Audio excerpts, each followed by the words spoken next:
That blue one right there. I can use this for the dust. Yeah. Okay. Then you got the Windex.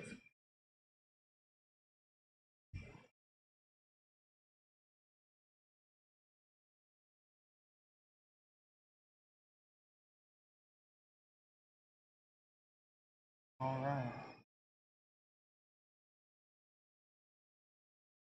Live. And you are live, Mark. Right on. Becoming an entrepreneur, getting customers, growing your business. How do you do it? You're about to learn everything you need to know to make your dreams a reality. If you're an entrepreneur, stay, chat, and get to know how to become successful in the cleaning world.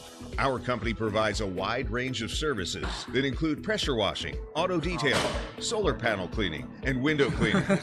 Now, proudly coming to you live from sunny California. Welcome to the AM Pressure Washing Podcast. Here's your host, Mark Sullins. What's happening, everybody? Long time no see, and I said, you know what? It's Friday. Let's knock the dust off the old podcast table and let's get in here and do a podcast. So me and Kevin got out here, got everything dialed in, and here we are. So new year 2026, we got a lot of stuff going on, and before we get really up and going, I want to tell everybody that's starting to tune in right now, thank you so much for tuning in. You got other people that will tune in later, but you got Solar Brothers, you got HP Pressure Washing, thank you for joining in. And let's see who else we got going. All right. So we'll start the show off talking about the elephant in the room. If anybody wonder what the elephant in the room is, it's that behind me. So this is our latest and greatest, and we're starting to build it. All of the external has been done. This is a Mercedes Sprinter.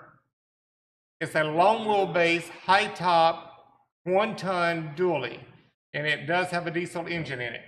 So we've done all the branding, we've done all the painting, everything is done on the outside. We're just waiting for the equipment to get here. The equipment looks like it's going to be about 2 more weeks before it gets here. So I've done gas pressure washers, I've done electric on the Isuzu. This time I'm going all diesel. So I teamed up with Pressure Pro and PSI out of Florida. We got the Magnum 8-gallon per minute Kubota engine with the built-in generator, 2 of them. That's going to go in this fan. We also have 2 4,000 PSI at 4-gallon per minute cold water, diesel, going in this fan. This right here behind me, this is Real Craft's new electric hose reels.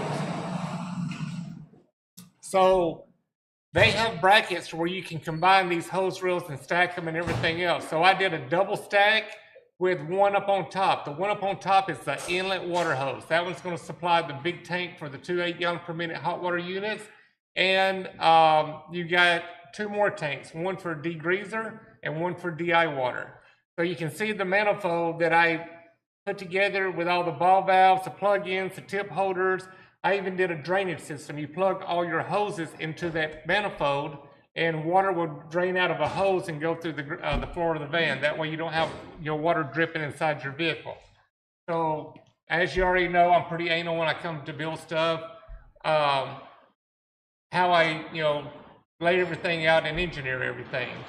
But yeah, this is going to be our latest and greatest. And for people that want to do diesel, high-end commercial cleaning, and everything is inside the van. You don't have to worry about somebody stealing something. If you decide you want to go and have lunch, take a break, everything is locked up. You don't have to worry about it getting stolen.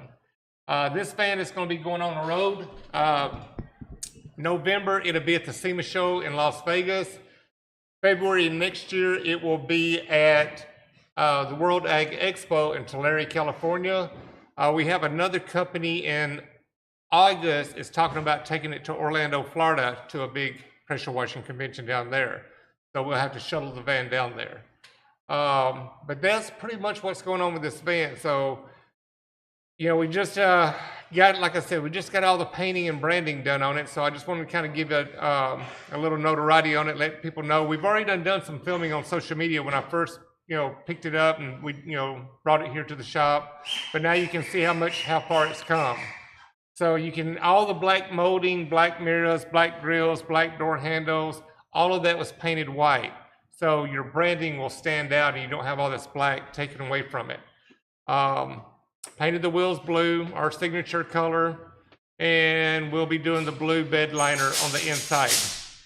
So that is pretty much everything on this van. Anybody that's tuning in right now, hit me up, got questions, throw them in the box. I'm watching everything right now, see who's tuning in. And yeah, just let me know if you got anything you want to talk about, questions about the bills, questions about the little pressure washers behind me. We do our little floor cold water rotor around ones. These are heavy duty pressure washers. We got 2,700 PSI at 3 gallons per minute. That's these over here. And then the big one over here, that's 4,000 PSI at 4 gallons per minute. So that's some of the stuff that we have, sitting here in the background where customers come in, they can check it out. Skids. A lot of people are seeing what we did on our upgrades to our new skids. So we do have a new 3.0, a 4.0, and a 5.0. So these skids, we did a lot of modifications to them. We got new shutoff valves on the inside that are stainless steel. We have our hard water adapter that is literally mounted to the pump now. And we have a new screen over on the side. So it's easy to turn the ball valve on your tank and you can clean your screen and then turn it back on. What made it real nice is the hard water adapter on the inside of the pump, on the right side. You can open up that ball valve whenever you need to reprime your tank. You don't have to do all the stuff that we used to do before. We're making it very user-friendly now. So we did that. You got the upgrades of the Realcraft aluminum reels. Shout out to Realcraft. All the electric reels here and the manual hand crank ones that we have on our skids. So Realcraft has a new reel out, the 30,000 series, the red ones that you used to see me use all the time, they're mild steel.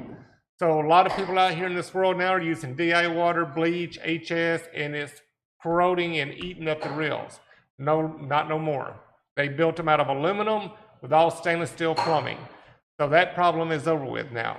And this is what we use on all of our equipment. We modified our decks on our 3.0, 4.0, and 5.0 so the reels can mount to them. And we also, like you can see back here, you can stack them if you want to. We have the kits, and Realcraft builds these kits where you can stack your reels. But this whole system right here is going to go in the van behind us. Let's see, I'm going to hit some of them. Those 4,000 PSI skids are fantastic. Thank you, AK Window Wash. Let me go over here and see what else we got going on.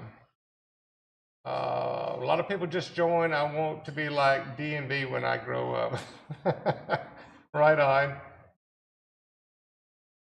Encourage viewers to share live. I think that's pretty much it. A lot of people might be on their lunch break. Ivan Rivera, 8322. Are people allowed to just show up and see the product, or is it just by appointment only? No. Our hours are 7:30 to 3:30 Monday through Friday. I do appointments on weekends, Saturday or Sunday if I'm available. So a lot of people that come in buy our equipment, they will, sometimes they can't get, free through the week and they want to come on a weekend. I don't have a problem doing that. Let's do it in the morning time in case my wife has to be doing something else throughout the day. So I'll come meet you here in the morning. We can go over stuff if you need to go over build. Weekends are a good time for me because I get to spend more time with you. My phone's not blowing up and I don't have a lot of clientele in here. So weekends are a great time. If you need to go over a build, pick up your equipment, but like I said, that's appointment only, and I like to do it in the morning times between like 8 and 9 o'clock in the morning. That way I got the rest of the day to do whatever I need to if I got other plans or whatever. But yeah, come on in anytime. If you got something going on, Ivan Rivera, just give me a call. My number is right there on the van. It's 951-440-9063. And I could probably put it right here, 951-440-9063. Oh, we got somebody just tuned in. Breaking news. Breaking news. Somebody just tuned in. All right, hit send. Send that number out. And the one and only, Kalen Hurley. All you people that know him, this is my social media guy. We work together on putting all this greatest stuff together so you can check it out and see. A lot of our funny videos, not only we do, promote our customers, latest entrepreneurs, our equipment, we also do funnies. All you people that tune in, you already know we put the funnies out there. We do the AI and get creative and do some crazy stuff. Got to break up the monotony sometime. Waldo, do you use a Concrete. or concrete? I think. Concrete sealer after you pressure wash gas stations? No. Concrete sealer, the concrete would have to be dry for 2 to 3 days to put the sealer down. No gas station is going to shut it down for 2 to 3 days before you put a sealer down. All they want you to do is come in, spray the degreaser, run the steam surface cleaner, and come back and do your rinse with hot water and get the gum up. No, we don't put sealer down. Only time we'll do a sealer is usually like on a back patio or a driveway at a residential. They'll ask us to put a sealer for that. Thank you for the question, Waldo. I appreciate that. Grime Reapers, what's up, fellas? That would be an upcharge. Yes. W. Thompson. I have to take that call back. What's up, guys? What's up, Grime Reapers? Brock, Michael. So, portables look great. Yes, the portables are great. They're heavy duty. Dan, the man. What's up, Dan, the man?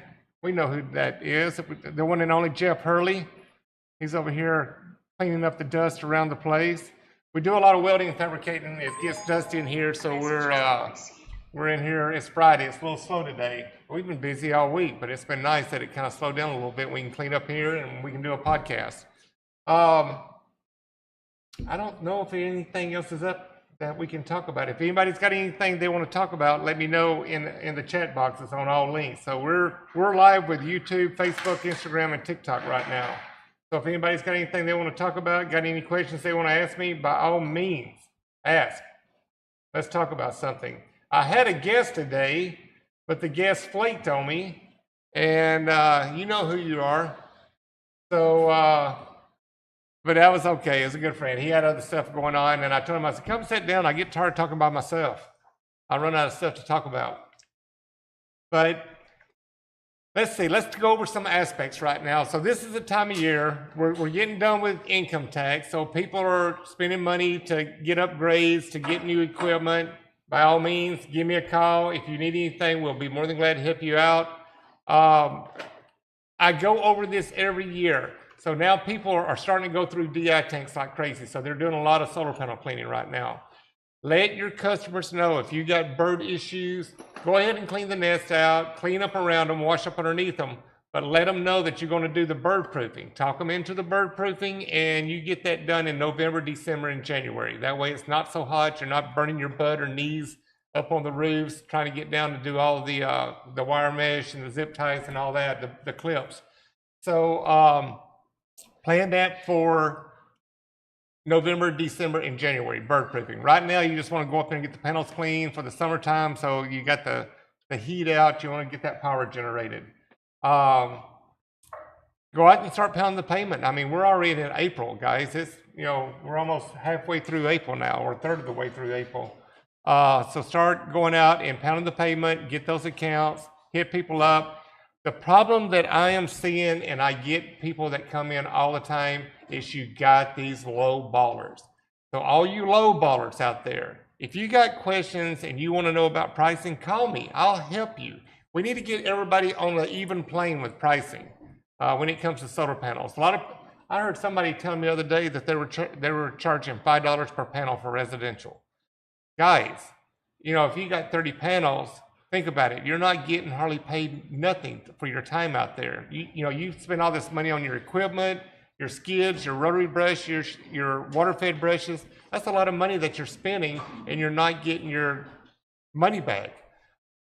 So my rule of thumb is 10 to 30 panels for a single-story home is $200.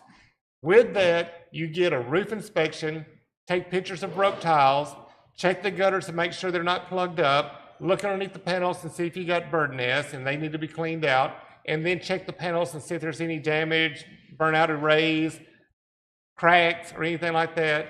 and then clean the panels. So you get a lot with it for the price. So single story 10 to 30 panels is $200. Two story 10 to 30 panels is $250. Now, if they get 40, 50 panels, it's your discretion. Throw another $20, $30 on top of it for more panels. You're already there. Give them a break, but try to get it set up on biannually, if not quarterly, or minimum 3 times a year. But, you know, just get out there and start pounding the pavement. These low ballers, you got to tell the customer.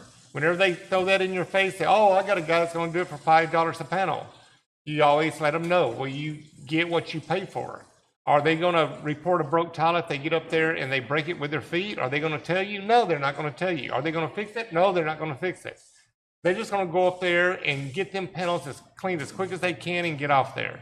They're lowballing because they're out there trying to do as many jobs as they can in one day and not doing a professional job. If you're going to get in this business, be professional. Do the job right the first time. You know, when you're up there, get before, during, and after pictures and show this to the customers. Share it. Once you get the panels clean, a lot of times you will see paint on the panels because the person just painted their home and they got overspray on it, or they painted a commercial building and got overspray on it. That's an upcharge. We sell the product here. It's called sensitive surface to take the paint off. So these are the things that you want to look at. You just don't want to go up there and spray some water and get the panels clean and get off. Look at everything. Be professional. You're in this to make a living and provide for you, your family, and pay for your bills and everything else. Do it professionally. Don't half-ass do shit. And we see this all the time. You know, what else can we talk about? I got my first wire mesh this Monday. Good deal, Waldo. Congratulations. Hello to all the IE and SoCal washers. That SoCal Superwash 909.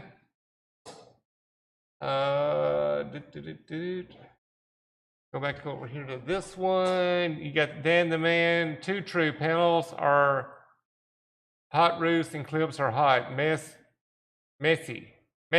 Hot winters, time is perfect. There you go.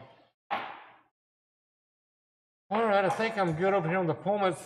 On the questions in the chat box. So just literally wanted to jump on and talk to you guys for a little bit. Like I said, it's Friday, kind of slow around here, and we wanted to see if this podcast table would still work or not, and talk about the build that we got coming up. And then we got the 2 yahoos right here, standing here looking at me like, what the hell is he going to talk about now? It's entertaining. Entertaining. Yeah. So, I like it. Anything else I can think about? Yeah, it's better when I got somebody here sitting and talking to them. Me just trying to think off the top of my head, I'll rattle a bunch of stuff at you real quick to get it out there. Guys, you got anything you want to talk about? Bring up? Oh, shit. Machine performance? You know, how's your machines running? Is it inadequate? Do you need more? Do you need less? Yeah. What you can and can't do to your machines, longevity, proper maintenance. Yeah, we got rain coming up this weekend. Go out there and look on your pump. You got a little clear side glass. If that oil is gray or black, get in here or get it changed yourself. Now's the time to get everything serviced. We got a little bit of downtime with the rain coming in tomorrow and Sunday, and I don't know about Monday, but we got a little bit of downtime. Get everything, cleaned up, get your oil changed out, service your systems, check your water screens, get them washed out, make sure everything's nice and clean and ready to go. When you get out on the job site, you're not dealing with, breakdowns. You don't keep your oil changed in your pump and engine, you're going to end up burning it up. You're going to end up eating the rings on your piston and your valves and everything. So get everything cleaned up. Can you talk about your new brushes? What do you want to know about my new brushes? So my brushes, the company that reached out to me, like I said over a year ago, our brushes are custom built to my spec. I got a whole new polycarbon gear system in them that has been working out phenomenal. I just had one customer send me a message the other day, and he cleaned over 70,000 panels. He bought the 5.0 skid with 2 brushes. And him and his partner's been out cleaning panels. Loves the brush, been working phenomenal. My brushes, we went with a bristle that's between like the Solotech C1000 and the J. Racenstein, the white bristles on the J. Racenstein. I wanted to find that happy medium as far as the density of the brush. I didn't want it too soft and I didn't want them too stiff. But I've already done videos with my brush cleaning panels, and the little yellow bee poop or whatever, yeah, there's the brush there. The little yellow bee poop, it takes it off one pass. Same thing with bird poop and everything else. Our carbon fiber poles, we have our own carbon fiber pole. It's an oval pole. They're 31 feet long. The first section is orange. It's got the orange coating on there for anti-shock.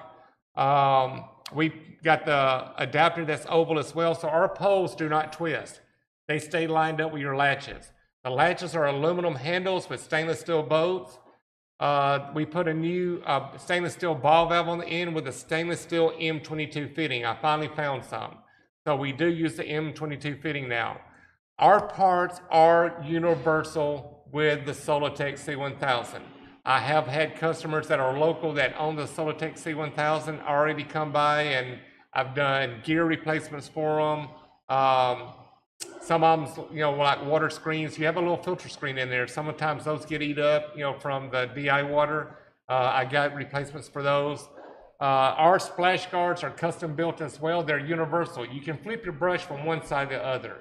And what I mean by that, one side, the dirty water will come to the front of the brush. Now I put an R for that side for roof.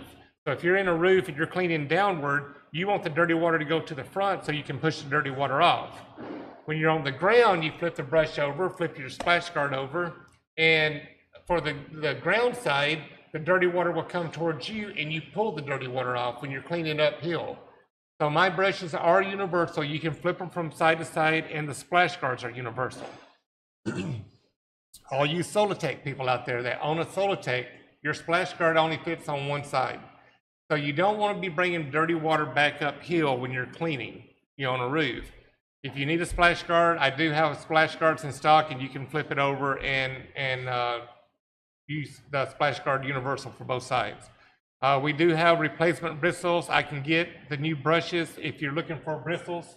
Our brushes, you can go from a 32, you can actually go all the way down to a 24, but I don't have a splash guard for a 24. I've got some people out there that like to take 2 4-inch sections out on both sides and bring it down to a 24. So you can go from a 24, 32, or a 40-inch with our brushes. And I do have the 40-inch splash guards, and I do have the 32-inch splash guards. So if that's something that you're looking to get into and you want to change things out, I can, take care of that for you as well. What else you want to know about the brushes, Vincent? So shoot me a message and let me know what you want. And what else we got going on here?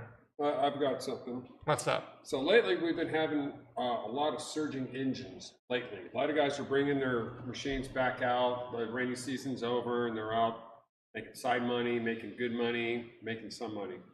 The surging engine problem. I've told a lot of guys that have come in here, a lot of it is due to possibly varnish in your carb. Your carb's got varnish in it. If this is the case, then obviously you're going to have some carb stuff done, meaning pulling it apart, cleaning it out, putting it back, and it does improve it. Fuel quality is extremely important. Yeah, you can run 87, you can run 89, that's all fine. The problem is when you run low-grade fuel from a low-grade gas station, it's dirty fuel, and you get deposits in there. It travels through the system, gets hung up in the exhaust. Now when you shut your machine down, you get a backfire. That's due to an amber inside the exhaust that traveled through with the fuel, and it's acting like a spark plug. So when you shut it off, you get a pop. That's just low-grade fuel from a low-grade gas station.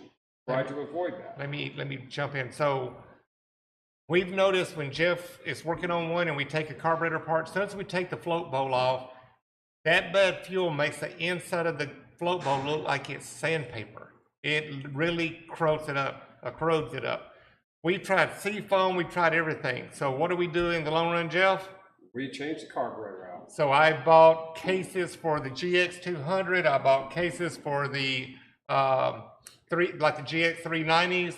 I got a case of carburetors. It's cheaper to buy a new carburetor than try to clean it and rebuild it, because this fuel out here now is junk.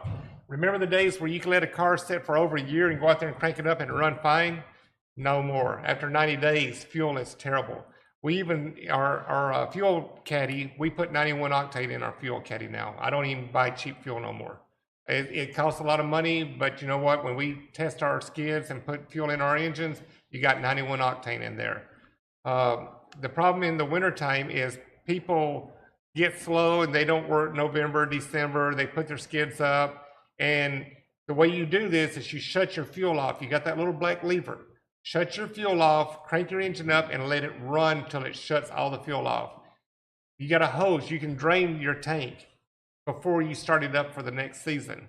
But that's just the little pointers that we teach you, because we don't know how long you're gonna not run your system. Yeah, especially you guys back east where you guys shut this stuff down for the winter time. Best thing to do is, like Mark said, run it out of gas. Just run it out, and you don't have to open anything up. You don't have to clean anything, but you can put a little stable inside your fuel to stabilize your fuel. And if it's anywhere from 30 to 90 days, you're good. If you're going to be more than that, drain your fuel out of the tank. Just pop the hose off the carburetor and drain it into a container. It's a hazmat issue, so you definitely have to do something with that legally. Don't pour it in the ground someplace.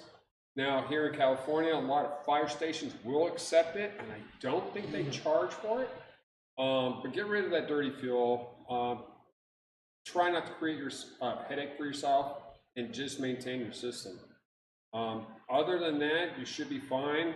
And yeah, unless you really have a soft spot for that carburetor, just change it out. I mean, it takes me 15, 20 minutes at the most. It's inside of a half an hour. And if you want me to clean your carburetor out, you're talking a couple hours plus supplies to get it done. It just costs more to clean it than it is to change it out. And they're never the same. You got little tiny venturis inside those carburetors. You can't clean them out. You can't poke anything through them because they move around. And once they're varnished, they're pretty much done. And that problem never goes away. That surging, that it'll never go away. So do yourself a favor and just keep the carburetor clean. How does it do it? Up, down, up, down, Yeah, and the carburetors, if I remember right, they're in our QuickBooks. They're like $35-$38 for a carburetor. Yeah. So, I mean, we've let them sit overnight, 24 hours in seafoam to see if we can clean them up. No, and they're still nasty and they still run like crap. We just take them off, throw them away, put a new carburetor on. Dan the Man, you want to know what the measurements of the skid. So my 3.0, 4.0, and 5.0, the deck plates are 42 inches wide, 37 inches deep, and then it depends on, like the 4.0 is like 18 inches tall, or not the 3.0. It's like 18 inches tall to the top of the water tank. Now the 4.0 are like 36 inches tall with the water tank, and the 5.0 as well, but you also got the reels on the 5.0, and then if you got the tank standing up behind them. But the measurement of the deck is 42 inches wide, 37 inches deep. So we took 9 inches off of them, and it's pretty much what the DI tanks are. So if you were measuring the DI tanks before, there were 56 inches for the DI tanks, minus the DI tanks, there were 46, but now they're 37 inches. So it shortened it up, made more room in the van, or in your trailer, or your truck, so you got more room behind the DI tanks. You said you got a new van? Let's see it. It's right there. There's nothing inside yet, guys. So we're waiting for all the diesel equipment to get here so I can do a mock-up. One thing I didn't talk about, I'm still trying to figure it out and how we're going to do it. I want to do a 48-inch by 48-inch slide-out aluminum tray. So this tray, it's going to be a heavy-duty tray, and I'm going to build the dividers for all of our products that we use, like our F9 bark, our F9F low, or powder degreaser, or performance soap, foam cannons. So this drawer will have everything in there nice and neat, area for rags and all that kind of stuff.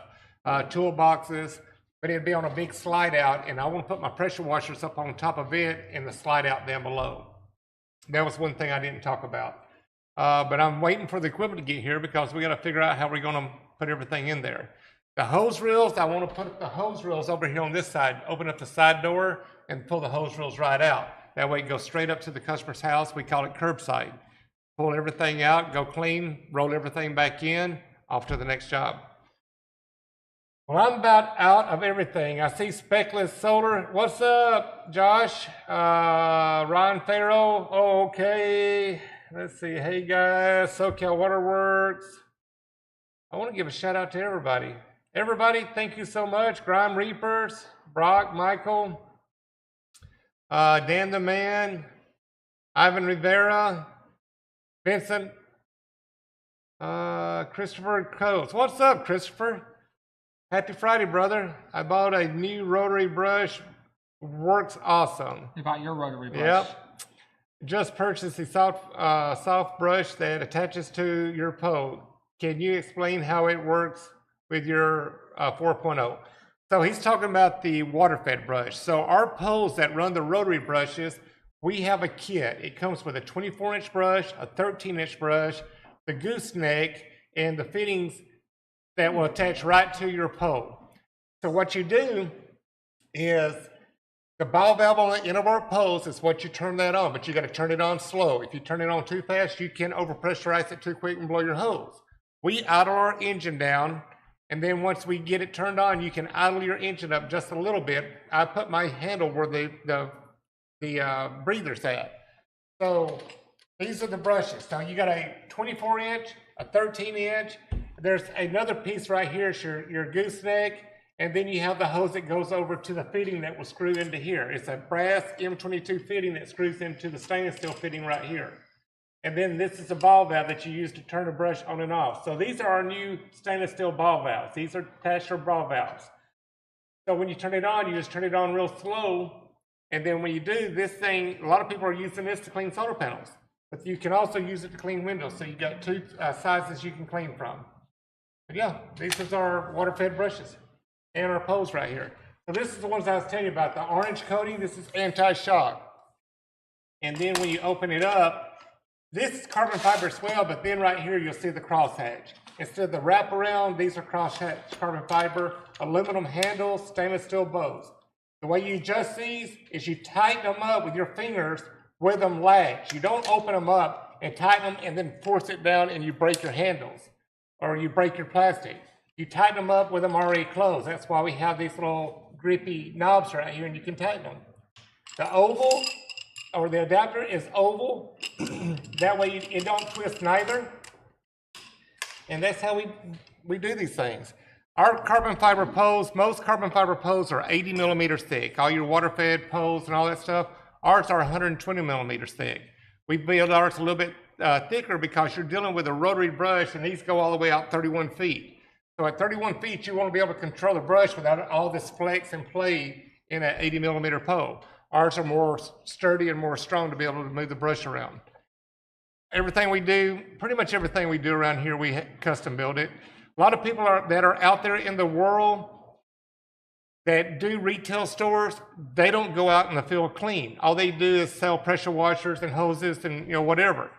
We actually run a 24/7 pressure washing business. We have guys working all the time. I go out and pressure wash still. I get bored of being in here and I'll go out at nighttime and go clean or do something during the daytime. So that way we know what works and what doesn't work, what chemicals work, what chemicals don't work. We don't have vendors just trying to get us to sell their shit for them. If it's shit, it's shit. We don't use it. Everything we have on our showroom floor, go look in our vehicles. Go look at all the workers' vehicles. We use it out in the field. It's tried, true, and tested. So that's one thing that we don't do around here is sell product for other people's product, and we don't use it in the field. It ain't gonna happen. So what else have we got going on? So Lighton, hi Mark, what's going on, brother? I believe that's pretty much it. I think that's all the questions and everything.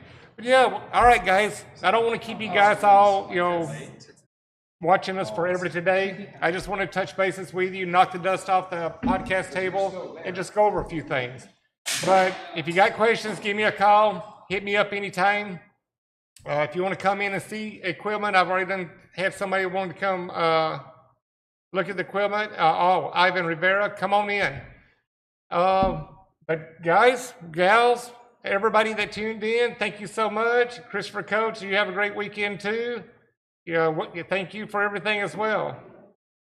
Do I sell used DI tanks? No, the company sells you new ones. I rent them. You don't want to buy a DI tank. All right, let me go over this real quick. Media in DI tank. If you don't have the machine to backwash it, to re-clean your media so you can use it again, then you're going to just throw away the media. Media, the last time I checked, a half a cubic yard is about $120. So for the 1.6 cubic foot tanks, you need 3 of those bags. That's $360 you're just pouring down the drain and throwing away. Media can be backwashed and clean, and that's what the big companies do, is they backwash the media. The media is usually good for 1 year. You can clean it several times and you got good back to 0 parts per million. Do not buy tanks. It's a waste of money. I mean, I see people buy the little bitty shorty tanks. Dude, if you get 200 to 300 gallons out of one of them, you are lucky. So yeah, just rent a DI tank. Valleja is a company that I use. I refer them all the time to people that are not close to me. They go all the way to Texas. I just referred a customer yesterday that's close to Dallas, Texas. So Jay from Valleja is hooking him up with tanks. Give me a shout out. If you need any information, I'll share the contact information. If you're close to me and you want to rent tanks, I got tanks here. But yeah, that was it. Well, guys.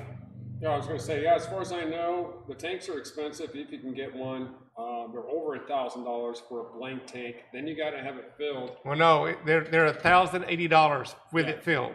That was the last price I checked from Valleja because we shipped some to Guam, to Australia, and to Africa.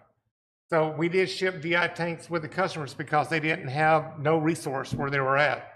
But I mean, they paid $1,080 per tank. Yeah. That's a brand new tank with brand new media. So even if you did buy one and decide, yeah, I'm just going to go ahead and go that route, it's really a waste of time and money because then you got to go all the way down to the location and it's hours away depending on where you're at. Then you got to wait in line to have it filled. I mean, you're talking a whole day wasted. You come by here, give us $56 for the small one, $112 for the big one to exchange, or $115 to exchange, and get out of here within 10-15 minutes. I mean, it's so much better.